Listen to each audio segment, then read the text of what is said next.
You know what he deserves? A long speech. You need to go right back in there. You need to give him a long, long speech. Welcome to MsMojo, and today we're counting down our picks for the top 10 epic monologues/speeches on Grey's Anatomy. Shut up. You say Meredith and I yell, remember? Yeah. Okay. Here it is. If you love someone, you tell them. Even if you're scared that it's not the right thing. Don't be a hero. You're my person. I need you alive. You make me brave. For this list, we'll be looking at the times where this long-running medical drama gave viewers plenty to think about. These are a combination of Meredith's inner thoughts and moments where characters made big statements that had us all listening. Which Grey's Anatomy speech had you at the edge of your seat? Let us know in the comments. Number 10. My dreams are coming true.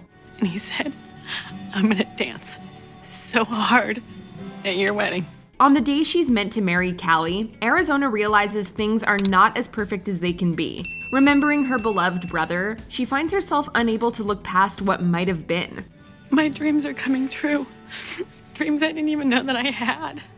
But my brother's not here. He's missing it.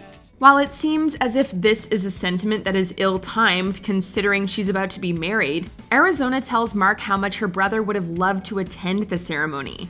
Not only does this make for a heartfelt declaration of inner pain, but it also shows how long Arizona has kept these feelings bottled up inside. But why do you think that my dad schedules every minute of every day? I mean, if every minute is accounted for, then there's no time to slow down and just...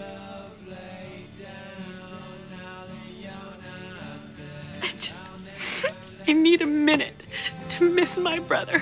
Sharing this information with Mark ultimately helps Arizona find support when she needs it, and the confession encourages her to continue with her wedding, even if things seem less than perfect. Number 9. My hands felt his heart stop breathing. Christina's competitiveness has rubbed people the wrong way several times, and she's never apologetic about it. Feeling slighted by the lack of empathy she shows towards patients, Owen calls her out on treating people like a game or competition. Now, you're good, you're excellent, you can win all the contests, but if that's why you're doing this, then you shouldn't be. He doesn't hold back on his personal shots until Christina decides to tell him why she became a doctor. Sharing the story of the loss of her father as a child, Christina calmly puts Owen in check for thinking less of her. My dad died when I was 9 in a car accident. I was with him in the car. While we waited for the ambulance, I tried to keep his chest closed so he wouldn't bleed so much. We watch as she reveals a new side of herself, and it turns out that everything Christina does is to avoid making someone else feel the loss she did. That's why I do this. It's also why I win all the contests. It's also a good lesson not to make assumptions about others, as everyone has their own life stories, like Christina. Number 8. What about me? After learning that her boyfriend Denny was overlooked for a heart transplant, Izzy takes matters into her own hands. You've waited a year and a half to get this thing. Who knows when the next one is going to come along? I'll take my chances. No, it may be too late by then. Her plan to force the hospital to give him the heart is met with resistance from Denny, who doesn't want another man's pain on his conscience. However, Izzy breaks down and pleads with Denny to fight for her sake, as she can't live knowing he'll die. What about me? What about me when you go to the light? Izzy. No, I get it, okay? I get it. You'll be okay.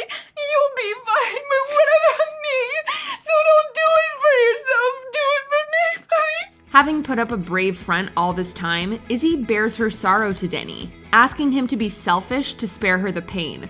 Although what Izzy plans to do is both unethical and illegal, it's understandable why Denny relents, as her speech delivered all the pent-up grief she kept fighting to lock away. Please? Okay, I can't do this if you don't. Please do this for me. If you don't do this, please. Okay, I'll do it. Number 7. Today is the day my life begins. Today I become a man. Today I become a husband. Alex is known for his reluctance to show his emotions, and the times he does open up are worth remembering. With Meredith and Derek's planned wedding gifted to Izzy due to her seemingly terminal illness, Alex arrives to give her the moment of happiness she's always wanted. Today I become accountable to someone other than myself. Today I become accountable to you. to our future, to all the possibilities that our marriage has to offer. Even though he knows they might not have much time, he claims that his entire life has been building up to his vows. Alex was always afraid under the facade of his tough guy act, but he leaves all pretense behind to show Izzy who he truly is. Today, Izzy Stevens, our life together begins. And I, for one, can't wait. This sincere commitment isn't lost on any of the attendees either, with Alex's words proving that he's in it with all his heart. Number 6, he's not the son. Sometimes it's best to keep things short and sweet, and a simple statement can say a lot. When Christina's departure from the hospital is due, she spends her last moment enjoying with Meredith. We have to finish. You're gonna miss your... We have to dance it out. That's how we finish. After making her best friend promise not to go through all the tragedies and accidents they experienced in the last decade, the pair are close to parting ways. However, Christina has some final advice to give Meredith over her imminent move to Washington with Derek, which really makes her think. You are a gifted surgeon with an extraordinary mind. Don't let what he wants eclipse what you need. True to her personality, Christina encourages Meredith to watch out for her own needs, even if it means compromising on her love with Derek. He's very dreamy, but he is not the son. You are. Meredith ultimately realizes she doesn't want to move, as Christina's last advice was to empower Meredith to make that decision for herself. Number 5, you don't get to quit. A big wedding was never the only thing that Alex wanted to give Izzy, and he's heartbroken when she makes peace with the possibility of dying. I want you to have a brilliant career, and I hope that I get to be here for that, but if I can't, I just want to go to the other side. I don't know what's there, but it's gotta be better than hospital beds and tubes down my throat. Izzy manages to make Alex reluctantly go along with the DNR clause by telling him about her pain, for which she is completely justified. However, it's Alex's earlier pleas for her to fight for her life that hit hard in the feelings. You don't get to quit. You don't get to quit on me. Please, tear it up. The DNR, tear it up. With nothing left to do but operate on Izzy's tumor, Alex becomes desperate for his wife to allow the doctors to resuscitate her should she crash. It's clear that even though it's Izzy on the line, Alex has a lot more to lose, and he even volunteers to give up his career to spend his life with her. When Denny signed that DNR, you went crazy. Is that what you want? You want me cutting out ads? No. You want to wreck my career? Because I will. I will freaking cut out ads before I let you. Just wait, stop. Number 4, you don't get to call me that.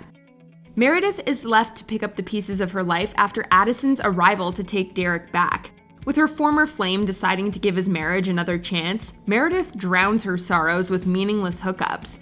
Derek, who still has feelings for her, becomes jealous and shames Meredith, but she's in no mood to be judged. What did you just say to me? It's unforgivable. I don't remember ever asking you to forgive me. Reminding Derek that it was his decision to let her go after she wanted to be with him, Meredith lets him know that she owes him nothing. You left me. You chose Addison. I'm all glued back together now. I make no apologies for how I chose to repair what you broke. You don't get to call me a whore. Her retort is a metaphorical slap to Derek's face for looking down on her when he has no right to, and Derek knows he has absolutely no legitimate comeback. It's over. Finally. Yeah, it's done. It is done. Number 3, did you say it? I love you. The 5th season finale ends on a double tragedy, with both George and Izzy's lives on the line. Neither character got to say their final goodbyes to their loved ones, and Meredith's inner monologue reminds us of the importance of last words. Did you say it? I love you. Clear. I don't ever want to live without you. The doctors rush to try and revive their friends, who are seen in limbo hurtling between life and death. Meredith also realizes that the challenges of life are ultimately secondary to the people that matter, and that no matter what, we need to go back to them while we still can. Make a plan. Set a goal. Work toward it. But every now and then, look around. The season ends without confirmation of who between George and Izzy passed away, leaving us to ponder on the poignancy of Meredith's message. It might all be gone tomorrow. Number 2, I love you. Mark and Lexi spend years on their on and off relationship and are never quite able to make it work. Just when Mark thinks they're done for good, Lexi blurts out her undying love for him, much to her own surprise. I love you. Oh, God, oh my God, that just came flying out of my face. It was just some kind of, I love you. I did it again. Relieved that she can finally say what she's wanted to for so long, Lexi doesn't hold back once she's started, leaving Mark unable to process this sudden declaration of her feelings. The speech works even for someone who has never watched the show, as Lexi recaps everything that went wrong between them. He's gorgeous, and he's younger than you, and he doesn't have any grandkids or babies with his lesbian BFFs, and he's in Avery, and he liked me. You know, he really liked me. But it was never gonna work out. However, the point is that it doesn't matter what doesn't work, since Lexi knows her love will always win. It's like I am infected by Mark Sloan, and I can't think about anything or anybody, and I can't sleep. I can't breathe. I can't eat.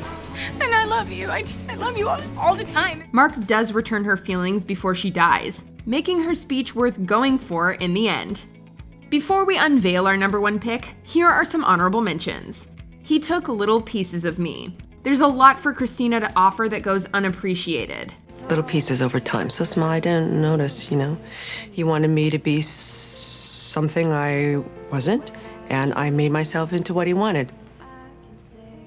One day I was me, Christina Yang, and then suddenly I was lying for him. Picture the life you dreamed of living, because life is a constant work in progress. Are you living the life you envisioned for yourself? Are you who you wanted to be? It's guys like you who don't see girls like me, because we've all been there, just like Bailey. We don't exist for you. We exist to do your homework. We exist to build your ego up. Good man in a storm, because this was when Arizona stepped up when she needed to. I love your daughter, and I protect the things I love. Not that I need to. She doesn't need it. She's strong and caring and honorable. I'm not Meredith Grey, because we finally saw what Addison was going through. I want you to care.